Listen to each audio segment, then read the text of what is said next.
The narrative unfolds in a Miami, Florida, that exists in a not-so-distant future, where the disastrous consequences of climate change have taken a toll, resulting in extensive flooding and scorching temperatures. The once vibrant city has now been reduced to a mere shadow of its former self, compelling many residents to carry out their daily affairs under the cover of night to escape the unbearable heat. Poverty prevails, pushing some to inhabit makeshift slums or even reside on boats. Amidst this grim and disheartening setting, people cling desperately to memories of happier days. Two former soldiers, Nick and Emily, establish a distinct enterprise named the Reminiscence Tank, offering a unique service in this bleak environment. This service provides individuals with the opportunity to revisit their dearest memories by employing a combination of sedatives and cutting-edge technology. Through this unique approach, Nick has the capability to visualize and share these memories in holographic form, intensifying the overall experience. The focus then shifts to Hank, an acquaintance of Nick from their time in the Army, who decides to utilize the Reminiscence service. Nick guides him back to a sunny day 13 years in the past, when Hank was playing with his beloved pet dog. As Hank immerses himself in this treasured memory, Nick explains that reminiscence evokes a potent sensation akin to a powerful drug, enabling people to reconnect with their loved ones and relive the most significant moments of their lives. Nevertheless, Nick also cautions that excessive indulgence in these memories may lead to a perilous addiction, trapping individuals in their past and depriving them of living in the present. Eventually, Nick discloses that each memory experienced by clients through the Reminiscence Tank is stored on small flash drives, further emphasizing the potential risks associated with the service. Later that night, as Nick and Emily are preparing to close their business, a walk-in customer named May seeks assistance in locating her missing keys. The moment Nick sets eyes on May, he feels an immediate attraction towards her. Despite Emily suggesting it's too late to help, Nick decides to assist May. Without delay, he provides her with the equipment and immerses her in a memory of her morning routine. While May is immersed in her memory, Nick closely observes and notices intricate details within her room. Emily informs him that May had placed the keys in her bag and dropped them in the dressing room. Despite this information, Nick continues with the memory and discovers that May is a nightclub singer. Once the session concludes, May departs but unintentionally leaves her earrings behind. The following evening, Nick decides to visit the nightclub for May's memory with the sole intention of returning her earrings. After May finishes her performance, he approaches her, and they engage in a brief conversation. Unexpectedly, May asks Nick to escort her to her apartment, and captivated by her beauty, he readily agrees. Once they arrive at her place, they share a passionate, intimate moment. Later on the rooftop, Nick and May have a heartfelt discussion. May questions why Nick doesn't use the memory tank more frequently, and he explains that he believes memories are better experienced in moderation. Suddenly, a revelation surfaces. The entire sequence was a fabrication created within Nick's Reminiscence Tank. In reality, May disappeared mysteriously several months ago, and Nick is grappling with her whereabouts by repeatedly using the Reminiscence Tank. He frequents the club where she once worked and seeks clues from her friends, but all efforts prove fruitless. In his desperation, Nick resorts to taking sedatives and revisiting memories of May. One instance, while half asleep and frustrated, Nick hears loud banging at his front door. He angrily confronts the unseen person, only to discover a pair of earrings on the ground, May's earrings. He realizes that they belong to his ex-girlfriend May and shares this discovery with Emily. However, Emily dismisses the significance of the earrings, suggesting they may have been there for some time. Later, Nick and Emily head to the police station to access memories from a dying criminal named Miles. Initially, Nick struggles to obtain any valuable information, but he changes his approach and eventually uncovers a conversation between Miles' boss, St. Joe, and a corrupt cop named Cyrus Booth. The memory reveals that they were at a nightclub where May was surprisingly singing while appearing to be under the influence of something. As the memory unfolds, Nick learns that May had stolen a bag of narcotics from St. Joe and escaped. The next day, Nick travels to New Orleans, using a fake identity to gain entry to St. Joe's club. Unfortunately, Joe sees through Nick's deception and instructs his men to assault him. When Nick confesses his true intention of seeking May, Joe discloses that he hasn't seen her since she stole from him. Joe then orders his henchmen to harm Nick further by attempting to drown him. Our protagonist finds himself in an extremely dire situation. However, just at that moment, Emily appears unexpectedly and takes on the assailants.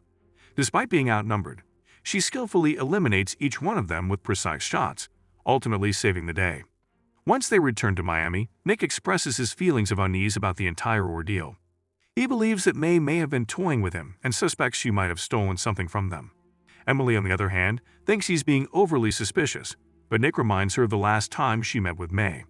In an effort to delve deeper into the matter, he asks Emily to use the reminiscence tank for further investigation. Within the memory, we witness that before May disappeared, she visited Emily, bringing along a bottle of wine.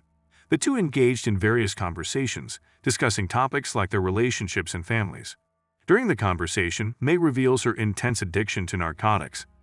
Later, while Emily goes to the washroom, May surreptitiously enters the memory vault and pilfers a memory chip. In the present, right after Emily leaves the tank, she attempts to defend herself for concealing May's drug addiction. Nevertheless, Nick doesn't pay much attention to her defense and hurries to the memory vault. After a thorough search, he discovers that the memory chip of a regular client named Elsa Corrine is missing, and it turns out Elsa had disappeared several weeks ago. The following day, Nick goes to a floating market in his quest to find Elsa, but tragically learns that she has passed away. Moreover, her child, Freddie, has been abducted by a red-headed woman who matches May's appearance. This revelation shocks Nick, leading him to question whether May might be involved in criminal activities. Despite the troubling information, Nick persists in his search for May. However, his determination takes a dangerous turn when a man traps him inside an abandoned house and subjects him to a severe beating. The man warns Nick to forget about May or face dire consequences. Following the attack, Nick returns to his office and immediately reviews his memories for any potential clues. Upon closer examination, he identifies the attacker as the same corrupt cop, Cyrus, who used to work for St. Joe. To gather more information about Cyrus, Nick and Emily rush to the police station, but they find a large crowd outside. They learn that the wealthiest businessman in town, Sylvan, has recently passed away and his widow, Tamara, and son, Sebastian, are being escorted away. Nick instantly recognizes Tamara as a former client of the reminiscence tank. In a hurry, he rushes to his office and initiates the playback of Tamara's memory, witnessing her dancing with her husband, Sylvan. Next, he plays Elsa's memory, in which she is seen enjoying time with her wealthy boyfriend. Upon comparing the two clips, Nick notices similarities in the man's voice, confirming that Elsa was indeed having an affair with none other than Sylvan. Moreover, it becomes evident that Freddie was born as a result of their illicit relationship. Putting the pieces together, Nick deduces that Sylvan's other son, Sebastian, hired Cyrus to eliminate Elsa and her child. The primary motive behind this sinister plan is Sebastian's desire to become the sole heir of his father's vast fortune.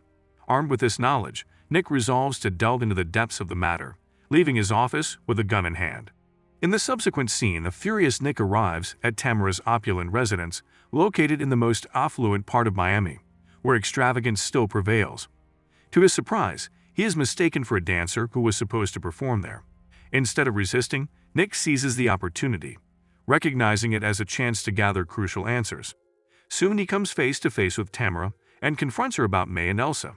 Tamara, who is suffering from memory loss due to depression, reveals that May and Cyrus had some sort of collaboration. She is also aware of her late husband's affair with Elsa. Unfortunately, before Tamara can provide more details, Sebastian arrives on the scene and accuses Nick of troubling his mother. Security is called, and Nick is forcibly escorted out, but the guards decide to assist him by disclosing Cyrus's whereabouts. It becomes apparent that even they are fed up with the corrupt cop and desire his demise. Subsequently, Nick heads to the specified location and notices a woman bearing a striking resemblance to May. Fueled with excitement, he decides to follow her, only to discover that it was a trap set by Cyrus, who was lying in wait for him. As Cyrus hums a tune reminiscent of Nick's first encounter with May, he unveils the truth behind their meeting. Nick learns that his entire interaction with May was premeditated. She was assigned to manipulate him, leading him to use the reminiscence tank and eventually steal Elsa's memory chip, which contained incriminating images of her with Sylvan. After revealing this revelation, Cyrus makes his escape through a nearby window, with Nick hot on his trail. A fierce confrontation ensues between the two, with their clash taking place both under the scorching sun and underwater. The battle continues back and forth for a considerable time until our brave protagonist emerges victorious. Nick manages to overpower Cyrus, knocking him unconscious. He then transports Cyrus to his office, where he places him in the reminiscence tank for interrogation. The memories of the corrupt cop provide a shocking revelation for Nick, exposing that May's relationship with him was based on deception. She had been working for Cyrus all along and pretended to be interested in Nick as part of a well-calculated plan. May went to great lengths to gain his trust, even meeting many of his friends to learn more about him. The realization leaves Nick stunned, as he had genuinely believed May was his soulmate all this time. In another memory, it becomes evident that Cyrus was the one who killed Elsa, and May witnessed the entire tragic event. Fearing for her safety and that of her child Freddie, she immediately fled to an undisclosed location. When Nick questions the details of his last encounter with May, Cyrus recalls that he saw her outside Nick's office when she was knocking on the door. He forcibly took her away, leading to May dropping one of her earrings. As Nick's anger mounts, he demands to know what Cyrus did to May. The corrupt cop remembers assaulting her and using narcotics to extract information about Freddie's whereabouts. Surprisingly, May appears on the hologram, speaking to Nick through Cyrus's memories. She confesses her love for him while subtly hinting at Freddie's hiding place. May had known that Nick would eventually capture Cyrus, which is why she left a secret message for him. Unfortunately, in the final memory, Nick discovers the heart-wrenching truth that May committed an unthinkable act under immense pressure. Devastated by May's death, Nick is determined to seek revenge. He compels Cyrus to recall his most horrifying memory and forces him to relive it repeatedly. The memory depicts Cyrus's face being burned by St. Joe's men as a punishment for embezzlement. However, Nick finds this punishment insufficient, so he intensifies the voltage of the memory, leading Cyrus to die in the water tank.